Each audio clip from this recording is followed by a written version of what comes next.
సాయిరామ్ సమర్థ సద్గురు సాయినాథ్ మహారాజ్ కి జై. మన సాయి బిడ్డలందరికీ నమస్కారం ఫ్రెండ్స్. అందరూ కూడా సుఖంగా సంతోషంగా ఎప్పుడు కూడా ఆనందంగా ఉండాలని చెప్పి ఆ సాయినాథుని తరపున నేను కూడా మనస్ఫూర్తిగా కోరుకుంటూ ఉన్నాను. ఈరోజు సాయినాథుడు అందించే సందేశం ఏంటి అంటే కనుక, తల్లి అదృష్టవంతులకు మాత్రమే ఇది. వెంటనే ఇక్కడ నన్ను తాకమ్మా, నీ బాబాను తాకిన 24 గంటల్లోపే వారి మనసులో కోరిక అంటే తాకిన వారి యొక్క మనసులో కోరిక అనేది తప్పకుండా తీరుతుందమ్మా అని చెప్పి ఏదో తెలియని సందేశాన్ని రోజు సాయినాథుడు మనకు అందించాలి అని అనుకుంటూ ఉన్నారండి. మరి సాయినాథుడు ఏ సందేశం అందించినా కూడా అది మన భవిష్యత్తుకు పునాది అని చెప్పి మనందరికీ కూడా తెలిసిన విషయమే కదా. మరి ఎవరికైతే సాయినాథుని మీద పూర్తి నమ్మకం విశ్వాసం ఉంటాయో వారందరూ కూడా ఈ వీడియోకి ఒక చిన్న లైక్ ఇచ్చి వీడియోని వినడం అయితే స్టార్ట్ చేయండి. అయితే సాయినాథుడు ఎప్పుడూ కూడా మనకు చక్కగా ఎటువంటి సమస్యలు ఉన్నా కూడా చక్కని పరిష్కారం చూపిస్తూ ఉన్నారు అని చెప్పి చాలామంది వీడియోస్ చూసిన వారు మనకు ప్రతి ఒక్కరూ కాల్ చేసి చెప్తూ ఉన్నారండి. అందరికీ పేరు పేరున ధన్యవాదములు.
ఆ దుర్గమ్మ తల్లి యొక్క విగ్రహాన్ని చూసి మనసులో అనుకుంటాడు, తల్లి ఇంతమంది అందరినీ చూస్తూ కూడా ఉన్నాను, నువ్వు కూడా నీకు ఏ నీడ లేకుండా చేసుకున్నావేంటమ్మా?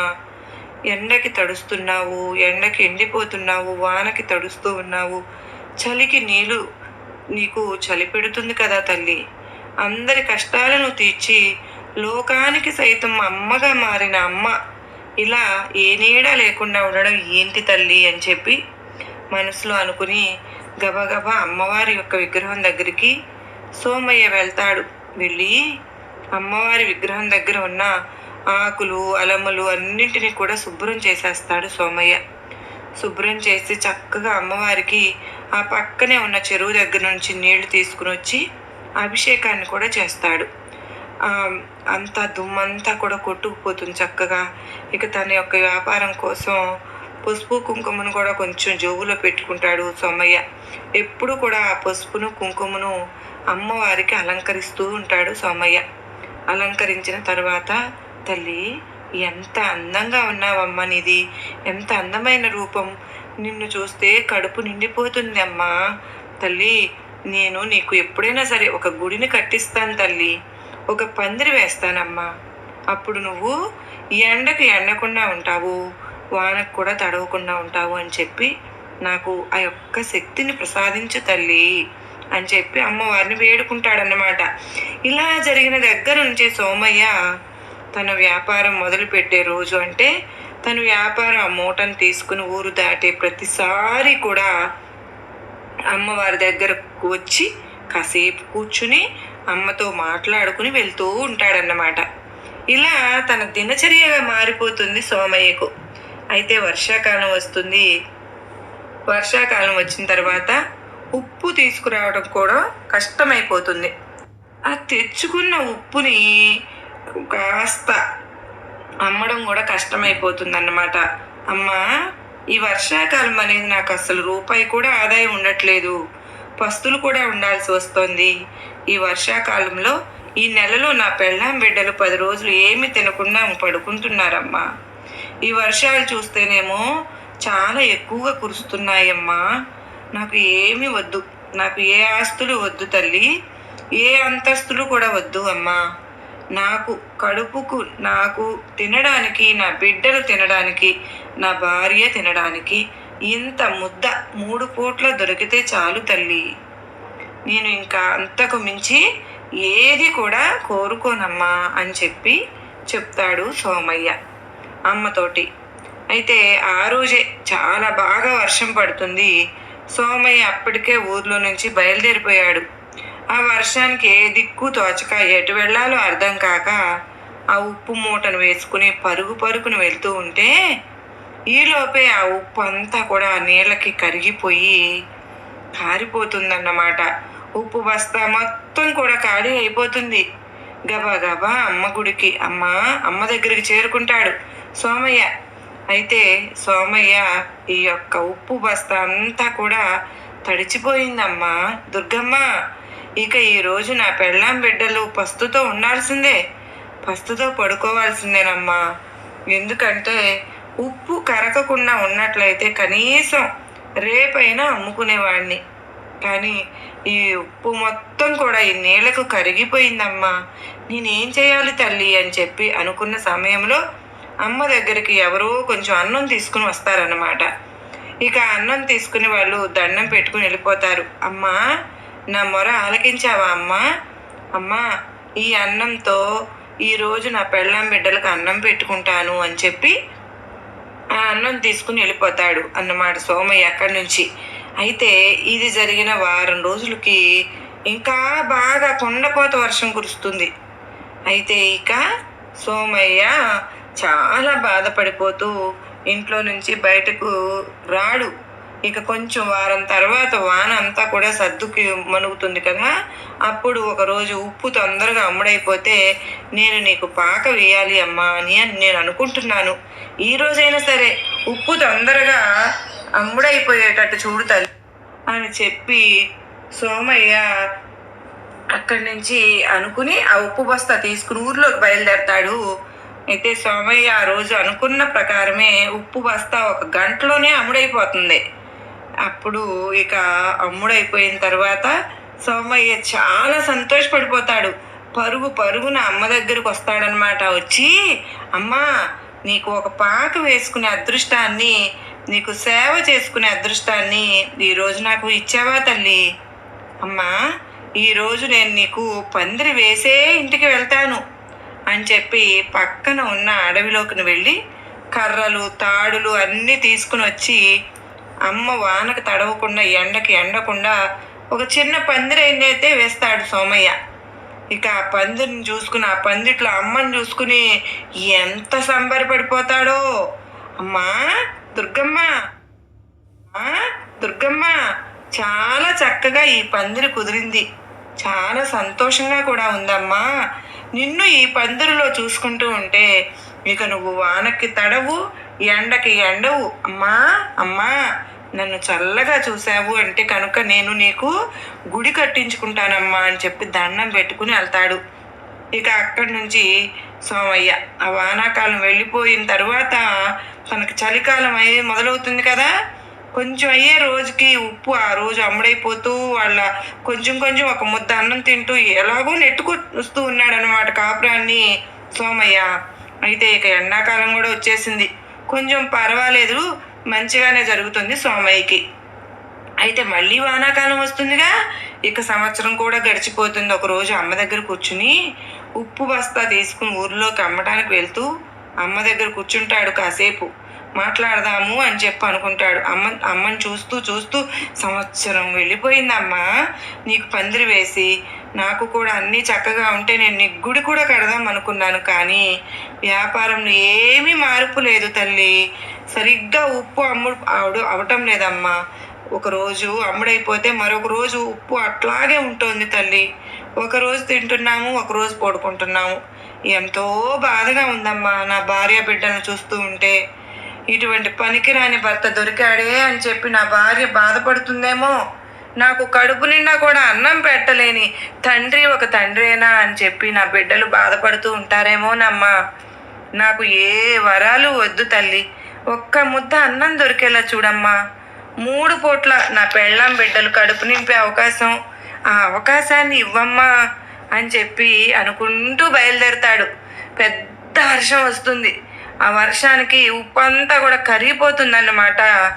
ఏడ్చుకుంటూ వస్తాడు. అప్పటికే పగలంతా కూడా బాధతో అమ్మకి కష్టాన్ని చెప్పుకుని వెళ్ళాడు కదా.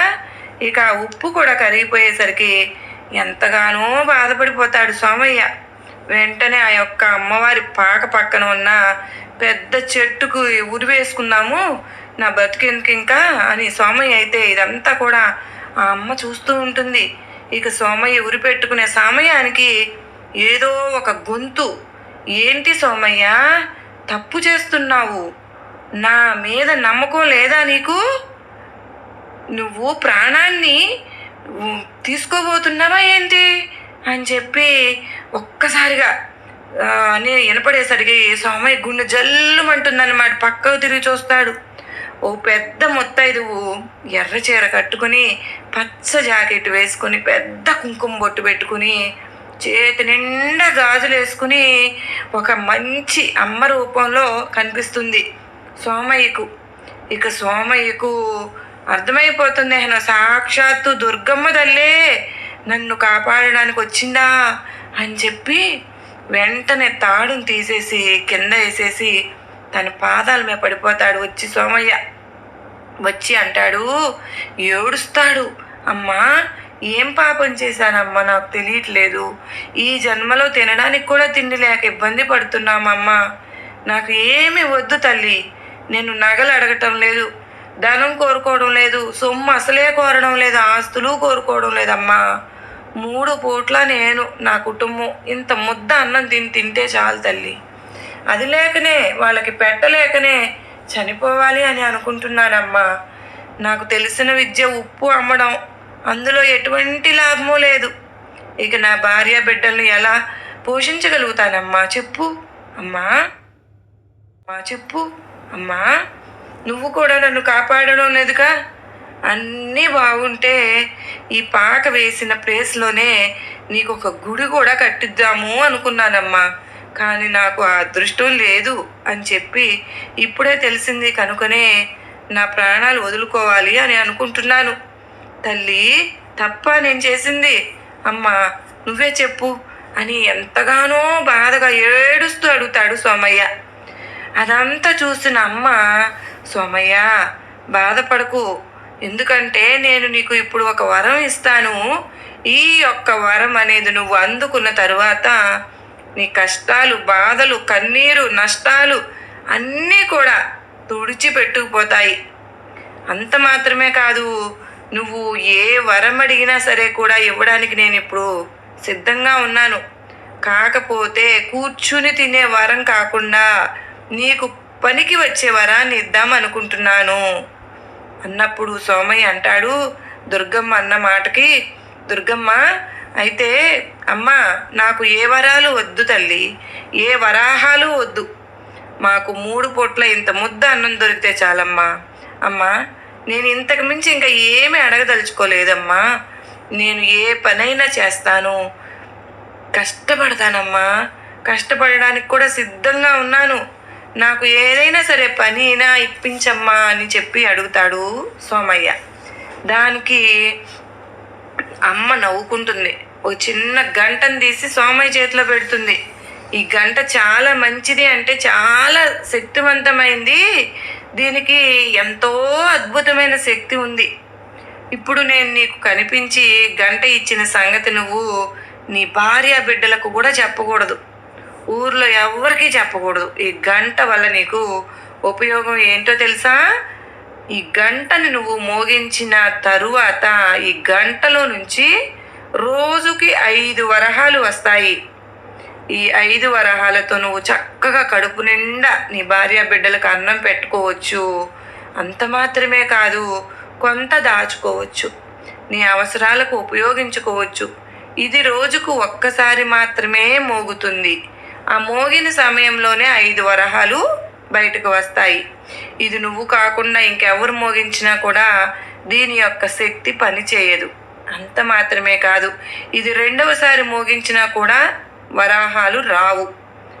దీని గురించి ఎవరికైనా చెప్పావు అంటే ఈ గంట వరహాలను ఇచ్చే శక్తిని కోల్పోతుంది. కనుక ఈ గంటను తీసుకుని నీ యొక్క కష్టాలన్నింటినీ కూడా తీర్చుకుని సంతోషంగా ఉండు. కానీ ఈ రహస్యాన్ని మాత్రం ఎవ్వరికీ చెప్పవద్దు, అర్థమైందా అని చెప్పి దుర్గమ్మ తల్లి చెప్తుంది సోమయ్యతోటి.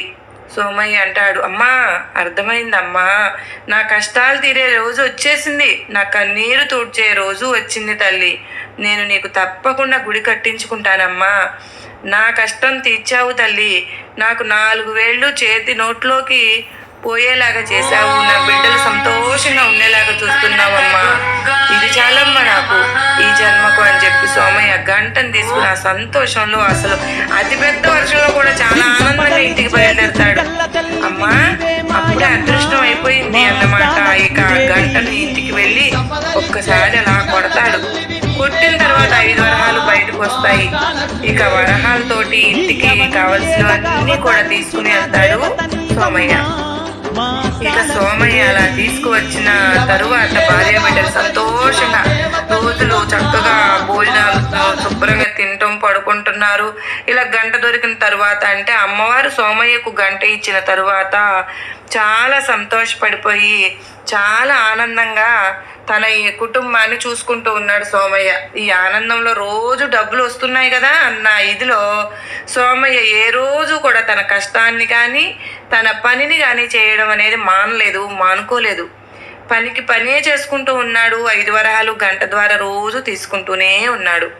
ఇక తన కష్టపడిన వచ్చిన డబ్బు 5 వరహాలలో ప్రతిరోజు కూడా ఒక 2 వరహాలు దాచుకునేవాడు సోమయ్య. ఇక అలా దాచుకున్న సొమ్ము వీటన్నింటితో కలిపి ఒక సంవత్సరంలోనే అమ్మవారికి చాలా అందమైన చక్కటి గుడిని కూడా కట్టిస్తాడు సోమయ్య. ఆ గుడిలో ఆ తల్లిని చూసుకుని సంతోషపడిపోతాడు. ఊరంతా కూడా సోమయ్య మంచివాడు అని చెప్పి ఉప్పు అమ్ముకుంటూ తను చాలా మిడిల్ క్లాస్ ఫ్యామిలీ నుంచి గొప్పగా ఎదిగాడు అని చెప్పి సోమయ్యది మంచి మనసు అని చెప్పి ఊరు వాడ అందరూ చెప్పుకోవడం మొదలు పెడతారు. ఇక సోమయ్యకు కూడా రోజు అమ్మని దర్శించుకోవడం, అమ్మకి పూజలు చేసుకోవడం, అమ్మ యొక్క రూపాన్ని దర్శించుకొని సంతోషపడిపోతూ ఉండడం, ఆ గుడిని చూసుకుని ఆనందపడిపోవడం అలాగా అలవాటుగా మారిపోతుంది. అయితే కొన్ని రోజుల తర్వాత సోమయ్య ఇంటికి ఒక పాత సామాన్లు కొనే వ్యక్తి వస్తాడు. సుబ్బయ్య అతని పేరు. అయితే సోమయ్య భార్య ఏం చేస్తుంది, ఇంట్లో ఉన్న పాత సామాన్లు అన్నింటితో పాటు ఆ గంటను కూడా తీసుకుని పాత సామాన్లు అమ్మే అబ్బాయికి, ఆ సుబ్బయ్యకి అయితే ఇచ్చేస్తుందన్నమాట. ఇక వాటికి వచ్చిన చిల్లర డబ్బులు తీసుకుని ఇంట్లో పెట్టుకుంటుంది. ఇక సోమయ్య స్నానం చేసి పూజ అది చేసుకున్నాము అని చెప్పి వచ్చి లోపలికి వచ్చి చూస్తే ఏముంది, ఇంకా అక్కడ ఒక్కసారిగా గుండె జారిపోయినంత పని అయింది సోమయ్యకి. ఎంత వెతికినా, ఎక్కడ వెతికినా కూడా గంట అనేది కనిపించదు. ఇక పరుగున భార్య దగ్గరికి వచ్చి గంట ఏమైంది అని చెప్పి అడుగుతాడు. ఏ గంట అండి అని చెప్పి అమాయకంగా అడుగుతుంది భార్య. నేను ప్రతిరోజు పూజ చేసుకునేటప్పుడు వాడుకుంటాను కదా, అది మా తాత ముత్తాతల కాలం నాటి గంట. ఆ గంట ఇంట్లో ఉండబట్టే నాకు ఇంత అదృష్టం కలిసి వచ్చింది. ఆ గంటని ఏం చేశావు అని చెప్పి అడుగుతాడు సోమయ్య భార్యను కోపంగా. అయితే ఆ భార్య, నేను సుబ్బయ్యకు ఇచ్చేశానండి. పాత సామాన్లు అమ్మే వ్యక్తి సుబ్బయ్య ఉన్నాడు కదా మన ఊర్లో, అతనికి ఇచ్చేశాను, అతను తీసుకుని వెళ్ళిపోయాడు అని చెప్పి చెప్తుంది. పరుగున వెంటనే పాత సామాన్లు అమ్మే కొట్టు సుబ్బయ్య దగ్గరకు వెళ్తాడు. నా భార్య నీకు గంట ఇచ్చింది కదా, గంట ఇవ్వా, ఏది అది అని చెప్పి అడుగుతాడు. ఇదేంటి సోమయ్య, చాలా పలుకుబడి ఉన్న వ్యక్తి అమ్మవారికి గుడిని కట్టించాడు, ఉప్పు వ్యాపారాన్ని చేసుకుంటూ సొంత ఇల్లు కట్టుకున్నాడు, నలుగురిలో పేరు తెచ్చుకున్నాడు. ఇలా పాత సామాన్లు కొట్టుకు వచ్చి ఏదో పాత గంటను అడుగుతున్నాడు. ఏంటి, ఇతనికి ఏమైంది? ఆ గంటలో ఏమైనా విశేషం ఏమైనా ఉందా ఏంటి? ఆ గంట ఏమన్నా ప్రత్యేకమైనదా? ఆ గంట ద్వారానే అతను డబ్బులు సంపాదించి ఉంటాడంటారా? అసలు ఇందులో ఏదో మర్మం ఉంది, అదేంటో తెలుసుకోవాలి అని చెప్పి సుబ్బయ్యకి అనుమానం మొదలైపోయింది. వెంటనే సోమయ్యను అడుగుతాడు. నా దగ్గర ఏమి గంట లేదు, ఏ గంట కోసం వచ్చావు నువ్వు అని చెప్పి అడుగుతాడు. అదే సుబ్బయ్య, నా పాత సామాన్లన్నీ ఇంట్లో ఉన్నవన్నీ తీసి నా భార్య నీకు, అందులో ఒక గంట ఉంది.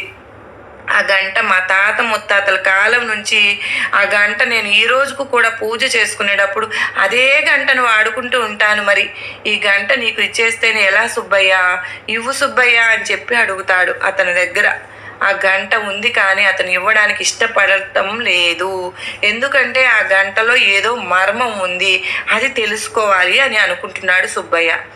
తను దానికి అబద్ధం చెప్తున్నాడు సోమయ్య.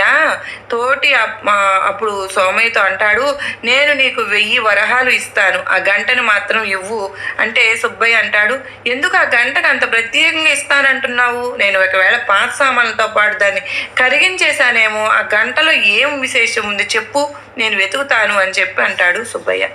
అయితే సోమయ్య చెప్తాడు, అది మా తాతల ముత్తాతల కాలం నాటి గంట, దాంట్లో డబ్బులు పెట్టుకోవడానికి అరలు ఉన్నాయి, ఆ అరలలో నేను డబ్బు బంగారం దాచుకుంటూ ఉంటాను అని చెప్పి అంటాడు సోమయ్య.